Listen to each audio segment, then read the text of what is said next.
Okrul district ki TM Kasomda Kuki militant ne chingnaba singne ambush tawduna Tangkhul Naga ani hatkibagi mayokta United Naga Council All Naga Students Association Manipur Naga Women Union na kaukiba numit humnigi total shutdown chathari shutdown manungda Kangla Tombida gari macha ama mai thakre hiramasigi matangda paudam mama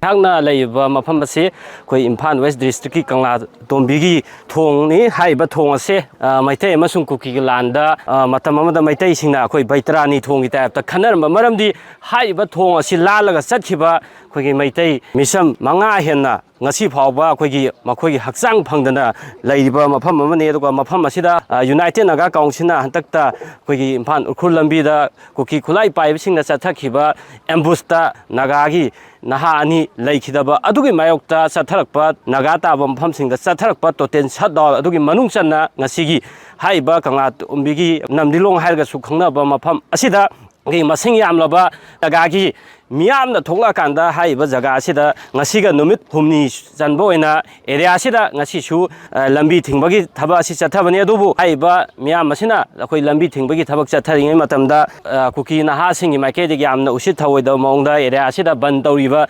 miyambu koi hanjan jan miyamda kai hobagi thabak sing chatharakpadagi mai sak tuna leiba gari asi koi kuki naha anina thauduna lakpa gari ni haiba gari asi ban sogatpa miyoi singna koi yamna makhoi usit thawoidaba mong mataw aduna maram oikanda mai thadokkhibagi hoji phawba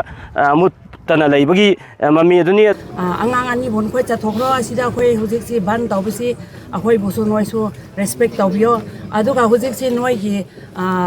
metei ga koki gi marak su nokhoi gi pc oirak tribani na success hoidribani na aduna khoi sun khoi busu akhoi phajana senaribani aduna si presu tawroi haye adudi gi dia khoi wari sabsi koirak pasida nupa miam angang miam si yar larga akhoi si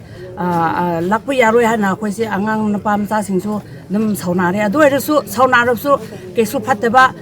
fuba khotpa tawde gi gari thor la iba mioi ani aduna khoi mafam silemba miyamna khoi makhoina sida usi thawoidan leiba du matangda wahang pang chathaba matamda makhoise maitai akhoi gi Manipuri lon su khangdaba aduga English su khangdaba Hindi su khangdaba masada adhaga su yaudaba asina singba de akhoi gi Manipuri masara natraga topa karamba country dai laino haiba khangdamna maram okanda mafam asida leiba akhoi MR amadi IRB gi post da sinare adugi matungda Chiang Mai police amadi BSF ko apun batim na haiba kuki gi naha ani edu koi makhata na verification tawna gi damakta gampi bai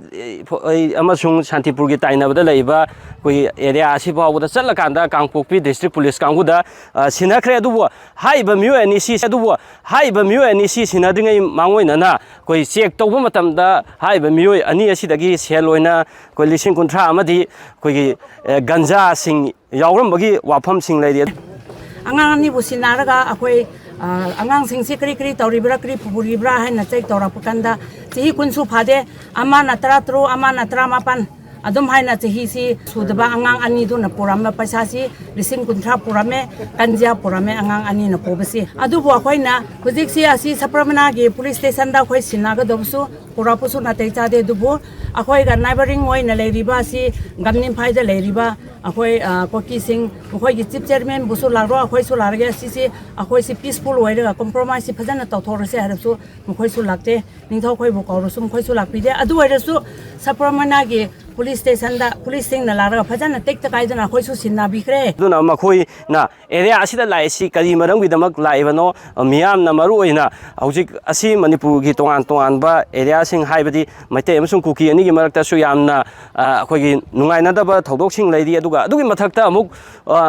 naga amasung kuki ani gi marakta choksi se Manipur gi tongan mafam kya da muknabagi thabak sing chathara kanda laingai marak sida sumna leiri aduga hojik se haiba thaudo asi thokra matung de area se leiba miyamna phongdok pe matung ina koi gampi phai gi area da kuki gi miyo kya ama punsin dun leiba even koi hojing ha ki mamang da area se da nongmai kapagi makhol takhi haibana singba wafam sing leiri aduga mamang da ju simaina koi nungthin gi matam da khana saina ba ani thaudo wa thok pa matam da koi kuki khulai pai sing na ngai leita koi gi sai gi area se da kuma kanda koi leiriba security force sing de attack tawsan ba misam miyam da ki han khangan bagi thabak sing miyam cha thaba sin maram okanda area se da ahen by state amadi central force sing thambiu haiban aduga government da koi na request tawzaning si akhoi si yamna si ꯑꯩꯈꯣꯏꯒꯤꯗꯃꯛꯁꯤ ꯖꯒꯥꯁꯤ ꯅꯥꯇꯩ ꯆꯥꯗꯦ ꯐꯠꯇꯦ ꯑꯗꯨꯅ ꯑꯩꯈꯣꯏꯒꯤꯗꯃꯛꯇ state force ꯑꯣꯏꯔꯁꯨ ꯁꯦꯀ꯭ꯌꯨꯔꯤꯇꯤꯁꯤ ꯈꯔ ꯌꯥꯝꯅ ꯍꯥꯞꯄꯤꯌꯣ ꯑꯩꯈꯣꯏ ꯂꯩꯕꯁꯤ ꯅꯨꯡꯉꯥꯏꯇꯦ ꯃꯔꯝꯗꯤ ꯑꯩꯈꯣꯏꯒꯤ ꯖꯒꯥꯁꯤꯗꯤ ꯌꯥꯝꯅ ꯅꯨꯡꯉꯥꯏꯇꯕ ꯃꯐꯝ ꯑꯣꯏꯕꯅꯤꯅ ꯁ꯭ꯇꯦꯠ ꯒꯣꯚꯔꯟꯃꯦꯟꯅꯁꯨ ꯌꯦꯡꯕꯤꯔꯒ ꯁ꯭ꯇꯦꯠ ꯐꯣꯔꯁꯁꯦ ꯑꯩꯈꯣꯏꯗ ꯈꯔ ꯌꯥꯝꯅ ꯊꯥꯕꯤꯌꯣ ꯃꯄꯨꯡ ꯑꯣꯏꯅ ꯑꯩꯈꯣꯏꯒꯤ ꯀꯪꯂꯥꯇꯣꯝꯕꯤ ꯑꯦꯔꯤꯌꯥꯗ ꯍꯧꯖꯤꯛ ꯑꯩꯈꯣꯏꯒꯤ ꯊꯣꯛꯏꯕ ꯇꯣꯉꯥꯟ ꯇꯣꯉꯥꯟꯕ ꯊꯧꯗꯣꯛ ꯋꯥꯊꯣꯛꯁꯤꯡ ꯃꯔꯨꯑꯣꯏꯅ ꯉꯁꯤꯒꯤ ꯏꯟꯁꯤꯗꯦꯟ ꯑꯁꯤꯒꯤ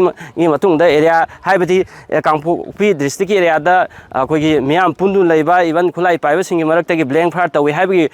ꯋꯥꯐꯝꯁꯤꯡ ꯑꯦꯔꯤꯌꯥꯁꯤ ꯂꯩꯕ ꯃꯤꯌꯥꯝꯅ ꯇꯥꯟꯅꯕꯒꯤ